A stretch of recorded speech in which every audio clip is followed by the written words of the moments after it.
5 லட்சம் ரூபாய் செலவு பண்ணி பொண்டாட்டி கட்டிட்டு வந்தாலும் வாய்க்கு ருசியா செஞ்சு போட மாட்டேங்கிறாளுங்க.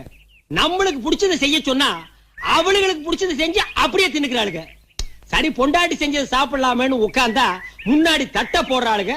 தட்டுக்கு மேல பச்சையா தலைக்கு வைக்கிற அரப்பு மாதிரி ஒன்ன பொத்துன்னு போடுறாளுங்க. என்னடி இதுன்னு கேட்டா புதினா சட்னி மூளைக்கு நல்லதுங்கிறாளுங்க. அதெல்லாம் மூளை இல்லாதவனுக்கு இல்ல, நமக்கு தான் மூளை டெப்போ கணக்கில் இருக்குது. இதெல்லாம் எதுக்கு அவ கேள்வி கேட்க நம்ம பதில் சொல்ல? பேசாம ஹோட்டலுக்கு போய் 5 ரூபாயை விட்டு எறிஞ்சா டேபிளுக்கு முன்னாடி வந்து அண்ணே வாங்க, அண்ணே உட்காருங்க, அண்ணே என்ன சாப்பிடுறீங்கன்னு கேக்குறா. அட ஒரு இட்லியோ தோசையோ பொங்கலோ பூரியோ புட்டு போட்டுட்டு போங்கடே. பொண்டாட்டி அதுக்கடா பொண்டாட்டி.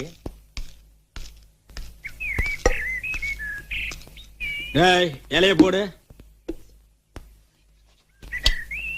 சூடா என்ன இருக்கு? அடுப்புல நெருப்பு இருக்கு. கவுண்டர் இருக்கே கவுண்டரா?